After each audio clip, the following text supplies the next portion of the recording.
आप सभी को। भगवान श्री कृष्ण की लीलाओं का तो हर कोई दीवाना है। शायद ही ऐसा कोई होगा जो इनकी लीलाओं से बच पाया हो, और साथ में अगर राधा जी का नाम जुड़ जाए तो फिर क्या ही कहने। नमस्कार, मैं हूं नेहा वर्मा और आप देख रहे हैं न्यूज़ टुडे नेटवर्क। स्वागत है आपका हमारे स्पेशल प्रोग्राम धर्म चक्र में। वृंदावन का नाम आते ही सबसे पहले हमारे दिमाग में आ जाते हैं श्री कृष्ण और राधा जी। प्रेम का प्रतीक माने जाते हैं राधा जी और कृष्ण। कृष्ण के बिना राधा अधूरी है और राधा के बिना कृष्ण अधूरे हैं। तो आज हम आपको लेके आए हैं बरेली के राजेंद्र नगर में स्थित बांके बिहारी मंदिर में, जो कि जम्मू के अक्षर बिहार मंदिर की तर्ज पे बना हुआ है। जानेंगे भक्तों से कि कितना विश्वास है इनको इस मंदिर को लेके, कितनी आस्था रखते हैं वो इस मंदिर में, क्या क्या मन्नतें उनकी पूरी हुई हैं, और साथ ही जानेंगे इस मंदिर के इतिहास के बारे में। बरेली के राजेंद्र नगर इलाके में स्थित बांके बिहारी मंदिर में रोजाना हजारों की संख्या में श्रद्धालु आते हैं और अपनी मुरादें पूरी होने पर प्रसाद चढ़ाते हैं। बरेली का ये मंदिर करीब 50 साल पुराना है। कहते हैं जब राजेंद्र नगर का विकास हुआ था तब यहाँ पर कोई मंदिर नहीं था। तभी कुछ धार्मिक लोगों ने बांके बिहारी मंदिर की स्थापना की और राधा कृष्ण की मूर्तियों की स्थापना की। धीरे धीरे कॉलोनी का विकास हो गया और मंदिर में श्रद्धालुओं की संख्या बढ़ने लगी। छोटी सी जगह पर बना ये मंदिर धीरे धीरे आस्था का केंद्र बनता गया। और फिर क्या था, इस मंदिर में जिस भक्त ने जो भी मांगा उसे वो भी मिल गया। वहीं इलाके के कुछ लोगों का कहना है कि हरि की कृपा से उनके सारे काम बनते हैं। आज ये मंदिर बरेली की शान है और इस मंदिर में साल भर दूर दूर से संत आते हैं और प्रवचन करते हैं और श्रीमद् भागवत का पाठ करते हैं। आपका नाम? गुलशन आनंद। आप इस मंदिर में कब से आ रहे हैं? हम 1982-83 में राजेंद्र नगर में आ गए थे बस के, तब से लगातार आना है। और 1989 में इसकी विधिवत स्थापना हुई थी। मुनि हरमिलापी जी महाराज के शिष्य हैं गुलशनानंद हरमिलापी जी ने इसकी स्थापना की थी, और तब से इसका स्वरूप दिन ब दिन भव्य होता है और बहुत आस्था है। अब ये बांके बिहारी मंदिर सिर्फ राजेंद्र नगर का नहीं हो गया, ये पूरी बरेली और मैं समझता हूँ आसपास के क्षेत्र का भी है।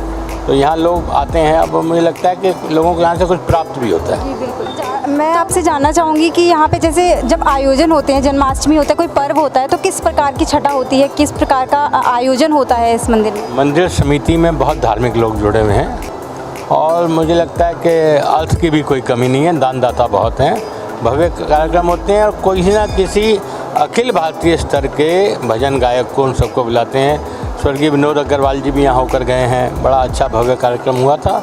हर वर्ष कोई ना कोई कार्यक्रम अच्छा रहता है और निरंतर भागवत कथा ये सारी तो निरंतर मुझे लगता है हर महीने में कोई ना कोई होती रहती है। और मंदिर समिति की और ख़ासियत है, लगातार सेवा का काम भी करते हैं लोग। बाहर आप देखेंगे शरबत वितरण हो, भोजन वितरण हो, समिति ऐसे सामाजिक काम भी बहुत करती है। और इसके अलावा ऊपर एक सिलाई कढ़ाई का केंद्र भी जो है खोला हुआ था और एक योगा का हॉल बना हुआ है।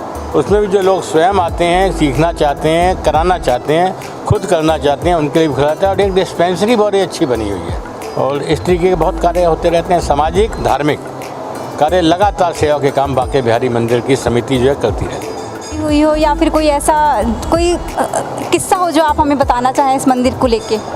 बिना मांगे मिलता है। बिना मांगे मिलता है। आप सिर्फ आने की हिम्मत करिए, देने वाला तैयार बैठा है। आपका नाम? विजय बंसल। आपसे मैं जानना चाहूँगी इस मंदिर के इतिहास के बारे में। हमारे श्रद्धालु मतलब जानना चाहेंगे कि क्या इतिहास है इस मंदिर का? मंदिर का इतिहास बहुत पुराना है। पहले इस मंदिर का सबसे पीछे हम एक बरांडे के अंदर इसको बहुत छोटे से अवस्था से इसको भगवान को स्थापित करा हुआ था।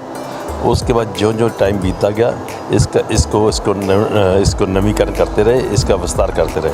आज जिस हालत में हम इसको देख रहे हैं, ये बहुत मेहनत हमारे बसीन साहब, मुर्खरा बसीन साहब और जगन्नाथ जी खट्टर और रमेश्वर दास जी ग्रोवर, इन लोगों से और भी मंदिर समिति के मेंबरों से बहुत ही मेहनत और प्रयास पैसों की वजह से इसको खड़ा करा गया, जो आज हम इस व्यवस्था को देख रहे हैं।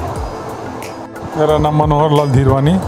आप इस मंदिर के विषय में हमें कुछ बताना चाहें? इस मंदिर की विशेषता ये है कि यहाँ हमारे पूरे राजेंद्र नगर के जितने भी वासी हैं लगभग सभी लोग इससे जुड़े हुए हैं।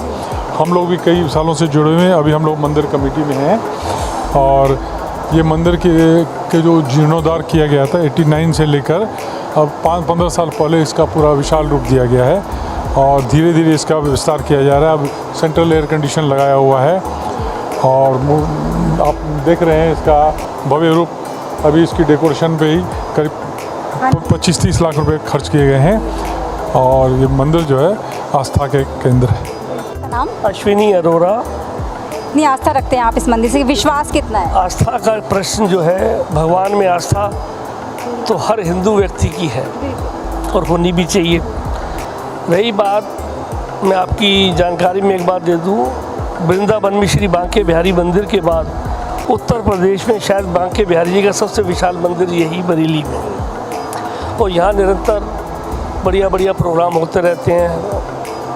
धार्मिक बहुत प्रोग्राम होते हैं। जिस वक्त मंदिर बना, यहाँ हमारे बुज़ुर्ग जिनके नाम अभी बंसल जी ने लिए गुजर गए लगभग, तो उसमें हमारे मूलराज बसिन जी थे अध्यक्ष थे, श्री विशेषनाथ स्वर्गीय ग्रोवर जी, उन्होंने यहाँ बहुत अपना तन मन और धन उन्होंने यहाँ बहुत मदद करी।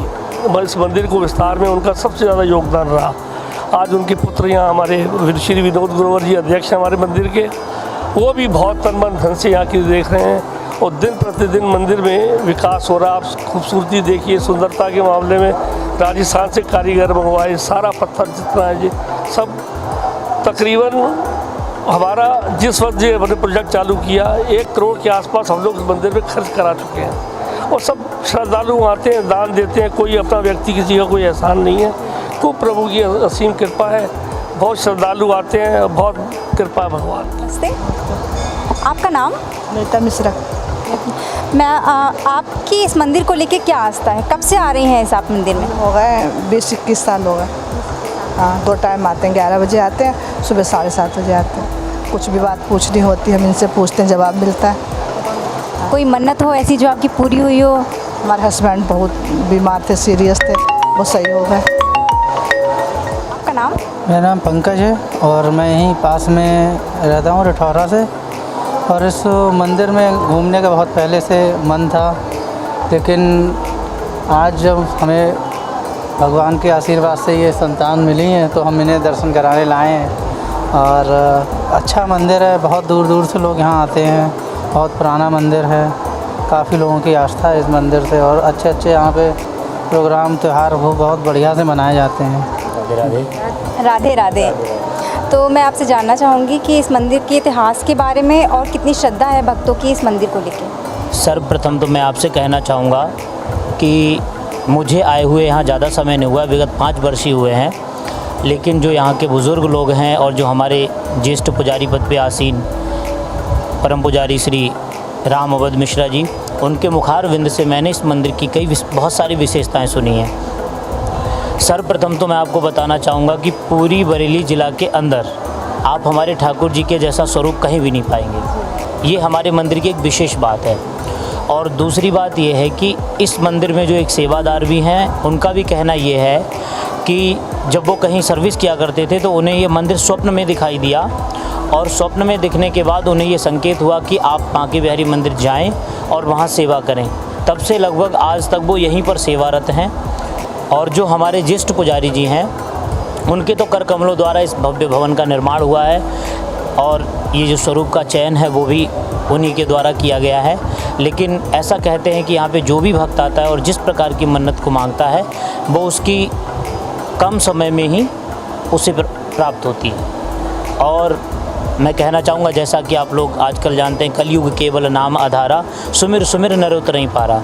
और उसमें से भी ठाकुर जी की लीला, क्योंकि ठाकुर जी तो हमारे वैसे ही आप सभी लोग परिचित हैं कि जो कलयुग के आराध्य देव हमारे श्री ठाकुर जी के दर्शन मात्र से ही लोगों के कष्ट मात्र निवृत्ति हो जाती है।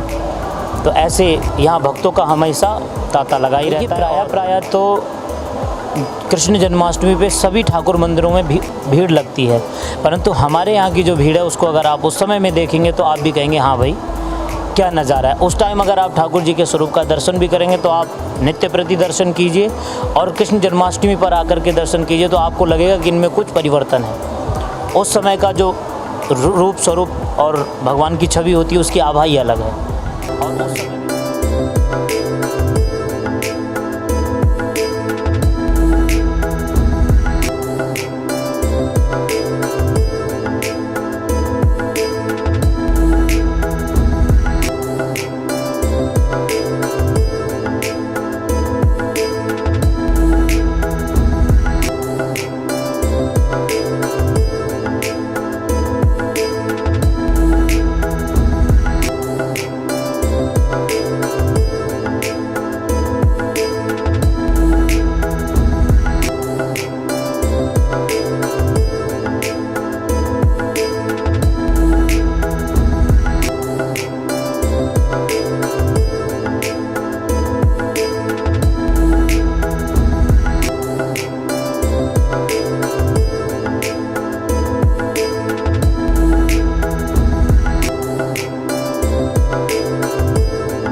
देखा बांके बिहारी मंदिर की अद्भुत छटा को और जाना हमने भक्तों से कितनी आस्था रखते हैं वो इस मंदिर को लेके। उनका कहना है कि इस मंदिर में जो मांगो वो मन्नत पूरी होती है, बल्कि कुछ भक्तों का तो कहना है कि बिन मांगे ही यहाँ सब कुछ मिल जाता है।